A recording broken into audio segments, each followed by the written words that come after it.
बुझहि मुनीश्वर अखिलेश्वर जानी, बुझहि अखिलेश्वर जानी। शंख सती जग जननी भवानी। पहले ही सती का संबोधन किया गया है।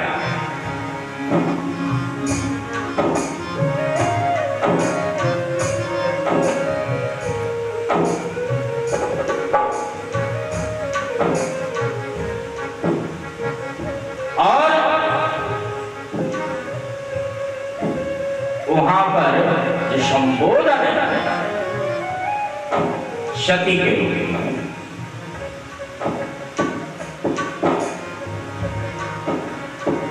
श्रोता वक्ता ज्ञान निधि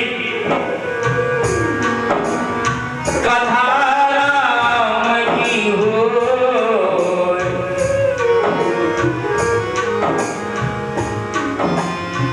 और यहाँ सती नहीं है,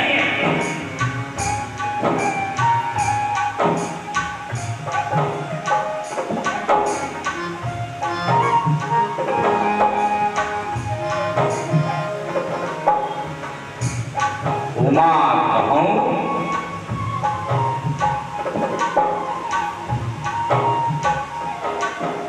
रघुपति कुल का। भगवान ने उमा का संबोधन दिया है। हे उमा, मैं तुम्हें रघुनाथ जी की कथा श्रवण कराने जा रहा हूं।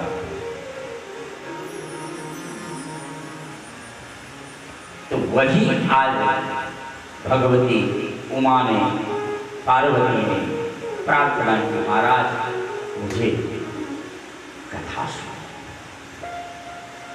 और भगवान शिव ने ओ अमर कथा,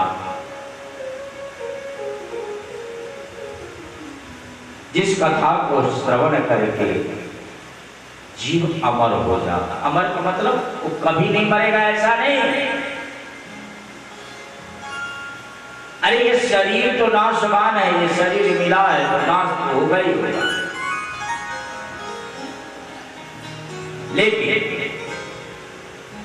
अमरत्व का तात्पर्य है कि मोक्ष यानी आवागमन का चक्कर से छूट जाना।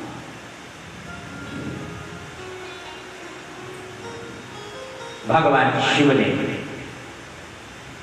वो अमर कथा श्रवण कराए, लेकिन इस भागवत कथा का प्रभाव देखो मेरी भाई बहन, निर्जीव भी सजीव हो जाता है।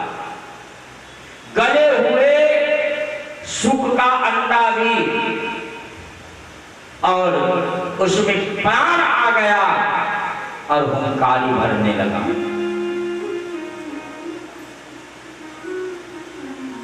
दसम स्कंद तक भगवती दसम स्कंद के पूर्वार्ध श्रवण की उत्तरार्ध में सो गई थी। एकादश स्कंद प्रारंभ होते ही भगवती पार्वती ने कहा, महाराज आगे क्या हुआ आप मुझे बताओ। भगवान ने कहा, आगे क्या तुमने सुनी नहीं? उन्होंने कहा, नहीं, मुझे निद्रा आ गई थी। भगवान बोले, ना बड़ा क्रोध आया तो इस कथा को सुना कौन? हुंकारी कौन भर रहा था? तो सो गई।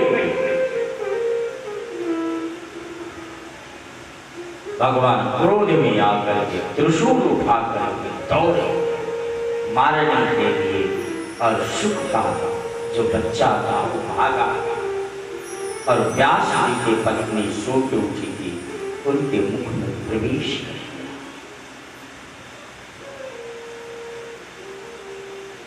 बड़े क्रोध में भगवान भोलेनाथ, लेकिन व्यास जी के कहने पर भगवान शिव ने वापस आ गए और वही सुखदेव जी 12 वर्ष मां के गर्भ में रहे, बाहर ही न निकले। व्यास जी ने बहुत कहा, बेटा निकल जा बाहर निकल। बिल्कुल नहीं निकलूंगा, माया मुझे घेर लेगी। भगवान व्यास ने कहा, तो निकलोगी कैसे? मायापति को बुलाओ। व्यास जी ने भगवान नारायण से प्रार्थना की और भगवान नारायण आकर के कहा, बेटा मेरी माया तुम्हें नहीं व्यापी। तब भगवान सुखदेव बाहर और निकलते ही नाल छेदन भी नहीं हुआ और सीधे जंगल के तरफ द्वैपायनो विरह का तर आजुहाव। हे पुत्र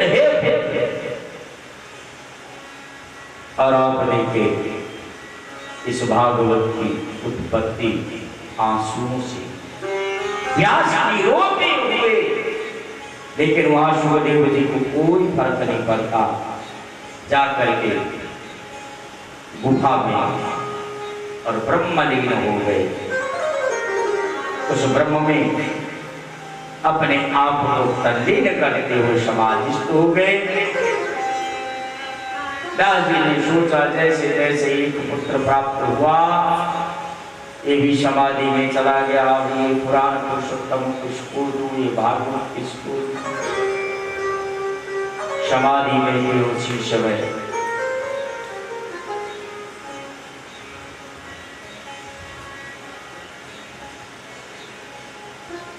बरहा पीरम नटवर बपुः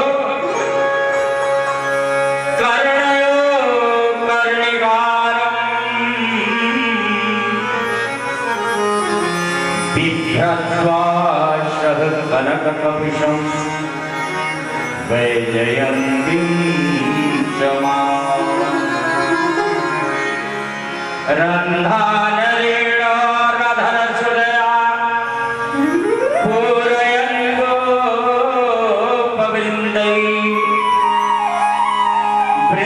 वृंदारण्यं स्वपदरमणं प्रविशति।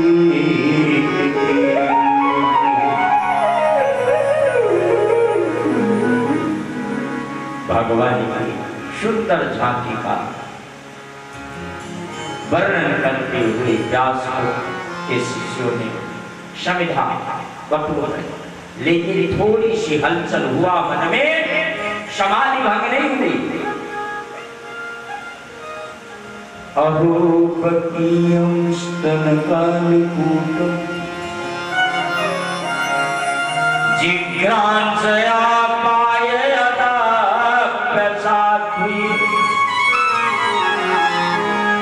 लेभे गतिं धातृचितां ततोऽन्यं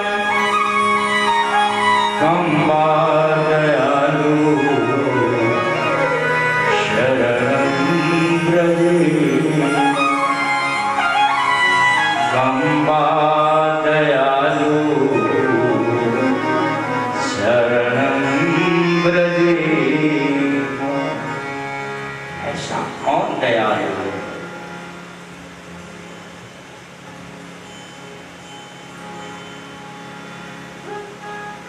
ऐसा तू दयालु दीन हो दान हो।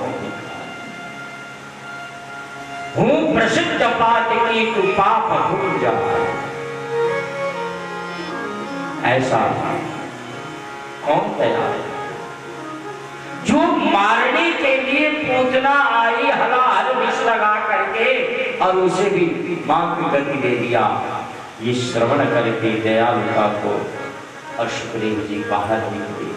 व्यास के शिष्यों से पूछा, व्यास के शिष्यों ने कहा, महाराज हमारे गुरुदेव के पास बहुत कुछ है, जाकर के भागवत का अध्ययन किए हैं भगवान सुखदेव।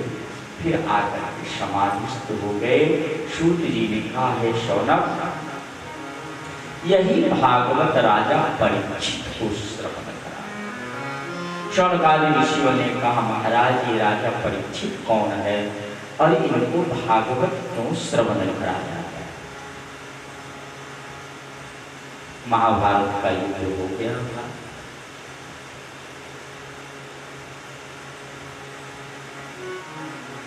दुर्योधन की जंघा टूटी हुई थी भीम की गदा से,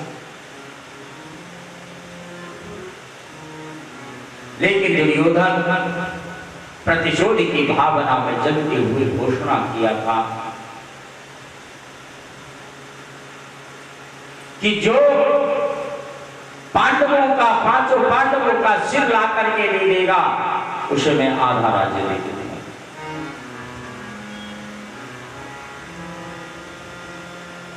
इसी प्रतिशोध की भावना में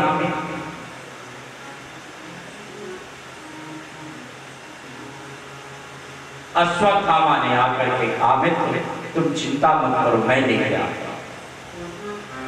और अश्वत्थामा सोए हुए द्रौपदी के पांचों पुत्र का सिर काट करके और दुर्योधन को पेश किया। दुर्योधन ने कहा, तुमने तो मेरी कुल का दीपक बुझा दिया।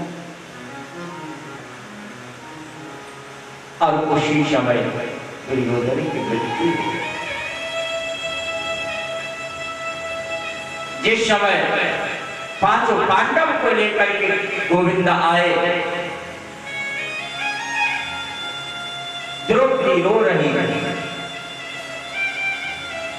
अर्जुन ने कहा, द्रौपदी क्या हुआ? द्रौपदी कहती है, मेरे पांचों पुत्रों का सिर काट करके अश्वत्थामा ले गया।